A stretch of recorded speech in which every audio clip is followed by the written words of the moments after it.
So let's speak about the next play in this four-set, People Without Souvenir. This is a much more highly metafictive play. I don't know what your thoughts are in terms of your subjective likes, but I preferred their visible dimensions to this play because it was highly metafictive, and well, I enjoy that to some extent. This one goes all over the place. Well, it also has its own problems in the sense that the lead character is basically got a speech impediment. Okay, Kiwi's back. I see my girl. Yeah. So you have a highly repulsive character. Yeah, she's physically and personally repulsive, but she also has this speech impediment that makes it difficult to understand what the hell she's saying. I will say it is a funny play. Yeah. I'm not sure if it's as funny as A Rose for Emily, but it certainly has some funny moments, and her speech impediment is part of it too.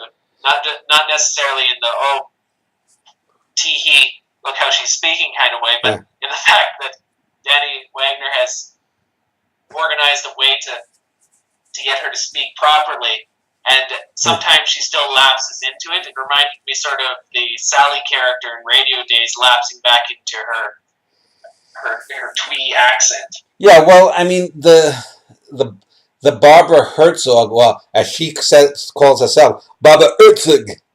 Barbara Hertzog is a repulsive character, just like Emmy, what's her name, Clemenza, just like Aunt Darla. And there are a lot of these shrewish, nasty characters out there. Some of them are physically nice looking, like the Lujack sisters, but some of them are physically ugly too. And this was based upon a real girl that I went to elementary school with. Just as in the play, this real life girl did a Homer Simpson on me. She was literally twice my size. I remember she was about 120 pounds in second grade. I was about 55 pounds. And I think that's when it happened, when some of the kids made a joke at her expense, and I laughed at it, and I was the closest kid to her, and all of a sudden from behind she starts choking me, like Homer does to Bart Simpson. And then after that, and I think in true life I used this character, the real person, and based the character in true life too. And basically, I then tormented her for the rest of that school year. I dropped water bombs on her. I literally was on the rooftop of the school building dropping water bombs on her. And because she was big and fat, she couldn't catch me. And you'd be like, she calls him Annie Agna or something. And so she's frustrated and she can't get back at him. And we find out years later she's a frustrated middle management type at AT&T, a company I once worked for. She's still one of these people who's ugly on the outside and inside. She has no prospects in life. She resents her brother, her younger brother. She resents her mother. She resents... she basically just resents everything. And, you talk about the metafictive aspect. In the end, she even ends up resenting the audience that's watching her, and she ends up in the audience resenting the very audience that she's now a part of. This sort of has a doubling effect, too, if you read it with Janelle's Red Yaya, because Danny sort of orchestrates the stage towards the end of it. And in my own memory, I had a false memory of her reading lines with Danny and misspeaking and rebelling against his words, but that was actually in Janelle's Red Yaya as opposed to this play, where there's multiple barbs, like in Norwegian there's multiple bits, although this doesn't get to the ludicrous extent of having hundreds and hundreds of bits in one room. So speak a bit about that aspect. Also talk about her relationship with Hester. They're sort of just gossiping and bitching with each other. There's an amusing scene when they're at some dull meeting and they have some sort of dream where the manager bends one of the employees over and starts throttling her. Mm. Yeah, again, this has been a couple of months since I wrote the play. Hester is her best friend, and oftentimes I have even from the very first play with the Megan Morrow and Valerie Vivello characters, both have friends. Usually it's a female friend. Usually it's the good friend, or it's the pretty girl and the ugly friend kind of thing. In this one, Barbara is the ugly one physically. The other one is not particularly good looking, but she's probably a little bit better looking.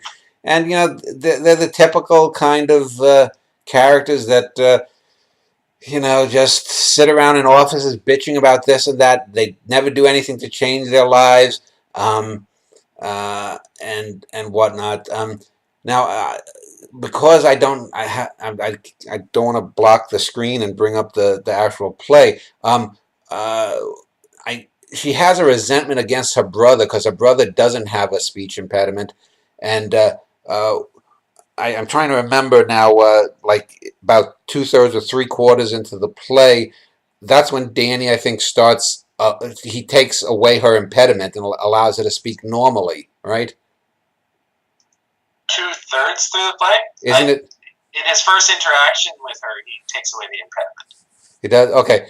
Well, whenever it happens, Janelle's read Yaya in the play I just finished yesterday. I'm fresher in my mind here, and because I don't have my desktop now because my old computer died. I'm limited, but I'm trying to think now. What is the main crux that happens between them in the office, Hester and Barbara?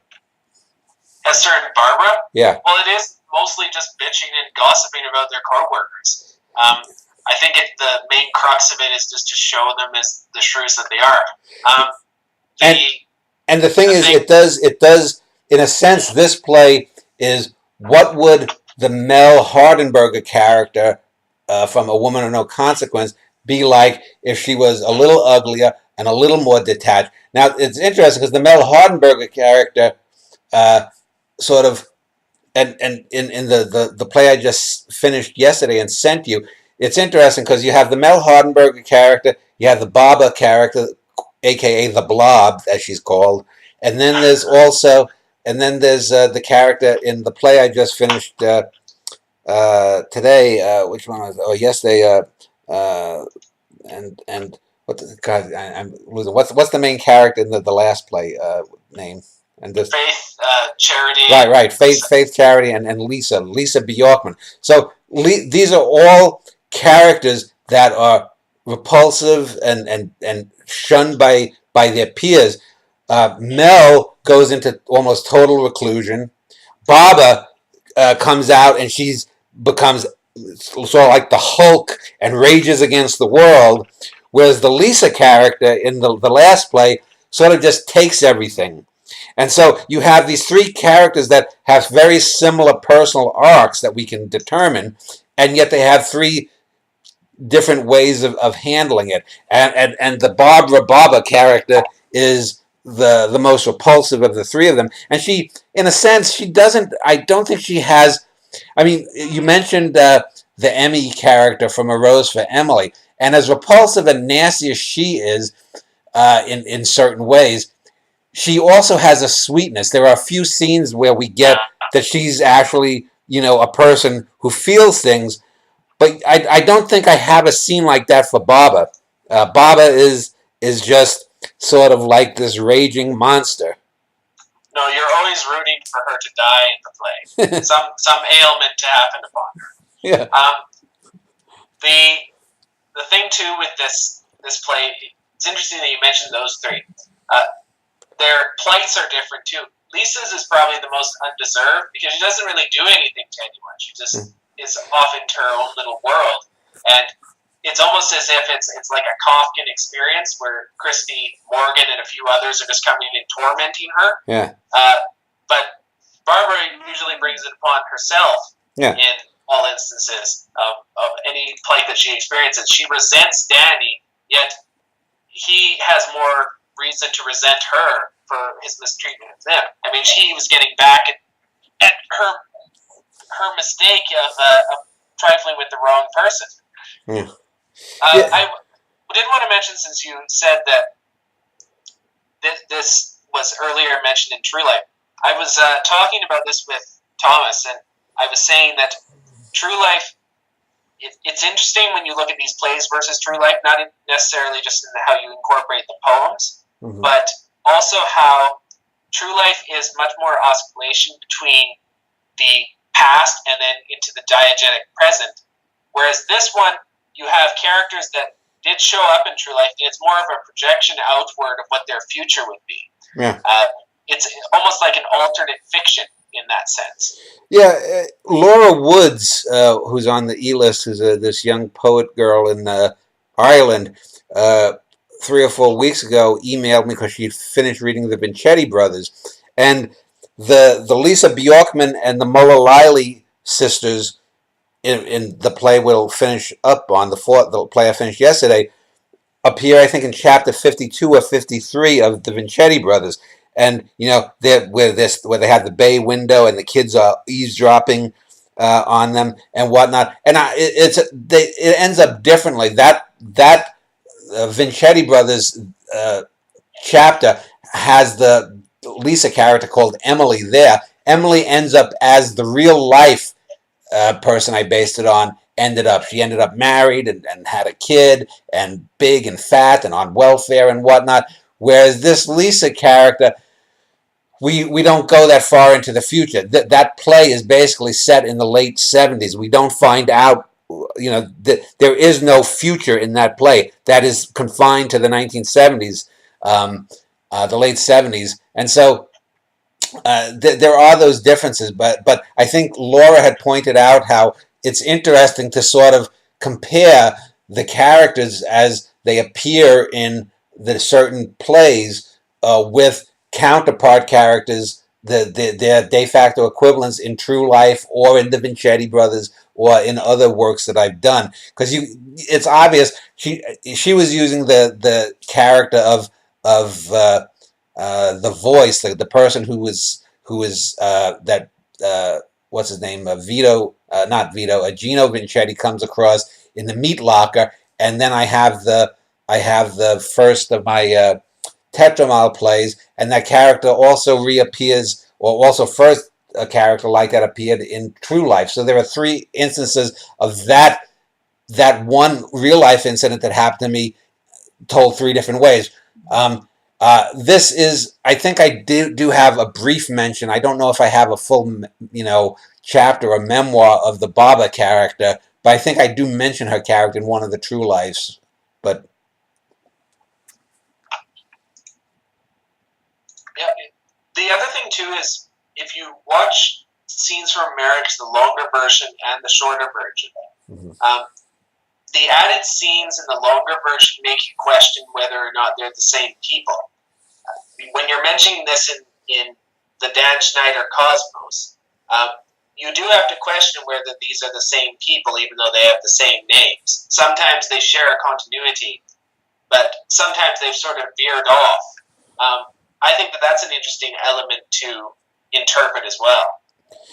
Well, you mean like when people have mentioned Manny Cole or Gino Vincetti in the plays? Well, Manny Cole is a good example, because if you just confine him to tumbleweeds, you would think that, and I remember when I first read it, you'd think that he would have a much more prosperous future. Whereas when you get to Vincetti Brothers, and especially when you get to Norwegian in 64, you find out that he's actually just a hack journalist, and he hasn't made anything of his early promise. And that actually ties into the Lisa character, because in real life, the Lisa character, when she was young, when I first met the real life version of the Lisa character, I was 9. I had just moved to Glendale. She was a year and a half, 2 years younger, so she was about 7, and she wasn't that fat. And she was someone who was refined. She had this mother and this aunt. She took piano lessons. She seemed to be smart, but she ended up a fat cow on welfare with 2 or 3 kids and 2 or 3 marriages or whatnot. And it was terrible. And in real life, the True Life version where the mother dies. So if you're going to harken back to, say, the Up series, she was the Neil of your group of kids. She had some early promise, just like Neil was a bright boy in the Up series. But that's a good comparison. And in the true life version, we find out that the crazy aunt who's called Charity Mullaly here, I think she was one of the Gorman sisters. She did end up being the surviving sister who then was sort of outcast by the Lisa character, or Emily character, as she was called in true life. So it's one of those things where I do go back to the well here or there, but for different purposes. This Barbara Hertzog character, though, in a sense, it was based on a real life person, but it's interesting because you were saying to Jessica how you're sick of Danny Wagner and his universe, but before I go on to do historical plays and whatnot, I want to write about certain things that come up with women I may have been involved with sexually or romantically for a brief time, with kids that I knew, with people that I worked with. The next play I'm going to write, and probably start next week, will be comparing some people and incidents that have happened at this new job at a grocery store in the last few months that I've been working there. It's been 3 months to the day that I've been working there. Compare that to some of the people and places and things that happened in my previous 2 jobs, the other grocery job in Texas and the one back in New York. And it's just interesting to be able to take, and through the techniques of an art form like theater or drama, take average people who aren't necessarily hiding bodies, who aren't necessarily all having these melodramatic moments. Melodrama can be great, and some of the best of O'Neill and Williams and Miller and whatnot are great moments, but some of those plays would have been better had they been more character studies. And the Barbara character is a good character study of someone who is their own worst enemy, not unlike, for example, the Tommy McLean character in This Living Hand. I wanted to speak about the aspect of the essaic drama, because I mentioned how you added these little asides in here that could appear in other essays. And you have an aside here about Chaplin, Keaton, and Lloyd. Yeah. If you want me to read you some of it, I can. Yeah, go ahead. But, okay, so let me just get it here. Anyway, by the time videotapes became popular, I was able to buy many a release of these old classics and watch them several times over the years. Despite years of revisionism, the reality is that Charlie Chaplin was head and shoulders above all the other silent era comedians. And for a simple reason: his films had genuine emotion, not mere sentimentality. You cared about the tramp, especially in the feature films, as well as other characters. There is great emotion and depth of feeling in films like The Kid, The Gold Rush, City Lights, and even the neglected The Circus. Buster Keaton, of whom it is now cynically fashionable to rank above Chaplin, had none of that in any of his films. And as innovative as his films were in terms of plot and trickery, there was no emotion. He never cared for any of the great Stoneface's characters, and that nickname is a clue to Keaton's limitations as a film artist. I recently rewatched The General, the 75-minute film of Keaton's that is often lauded above all of Chaplin's work, and ridiculously lauded as one of the all-time great films by hyperbolic and cynical critics. There's not a single moment of real depth in that film. One cares not a whit, nor identifies with a single character. It's not even a comedy, really, just an extended chase film. And its ending of Keaton's attempt to kiss his leading lady, well, it's just so nothing in comparison to the end of City Lights or the Dance of the Rose and the Gold Rush, and many other moments of genuine depth and emotional resonance in Chaplin's work. Nowhere is this better illustrated than the lone film Keaton and Chaplin appeared in together near the end of their careers, Chaplin's film Limelight. They have just one scene together, a comic one, but can anyone imagine Keaton ever plumbing the dramatic depths that Chaplin does as Calvero, the washed-up comedian? Of course not. Emotions are way too overvalued in today's culture, especially over intellect and evidence, in the case of science and the public's utter lack of understanding of such. But emotion used well lends depth to character development, and Chaplin knew this. Keaton did not. In fact, I would even rank Harold Lloyd higher than Keaton. overall as a silent era comic. He had more dramatic and comedic range than Keaton, if not as much as Chaplin.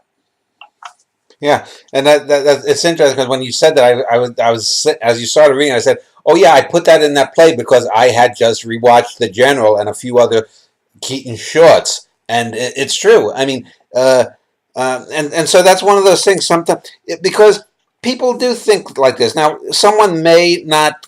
Your average person isn't going to go off like that, but an omniscient narrator, a character like a Danny Wagner, what?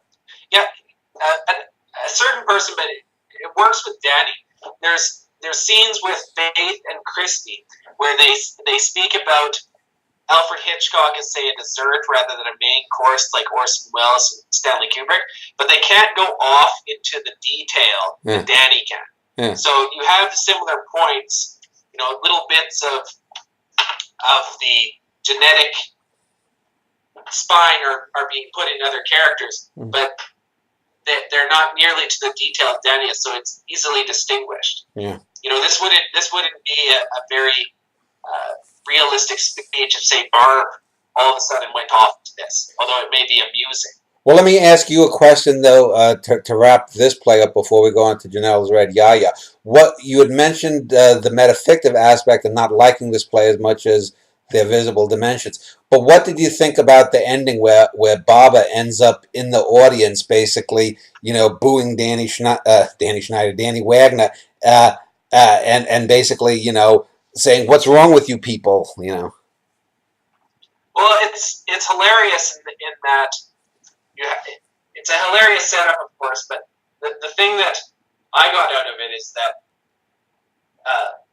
like we were comparing the Lisa Bjorkman character to Barbara Hertzog, her plight is very much her own, so she's sort of watching her own drama unfold, and she can't do anything. She has unleashed this upon herself, and the metafictive aspect also recalls the prologue where it's just a boy and the girl, and you presume that it's Danny and Barb, and you later find out that perhaps it is.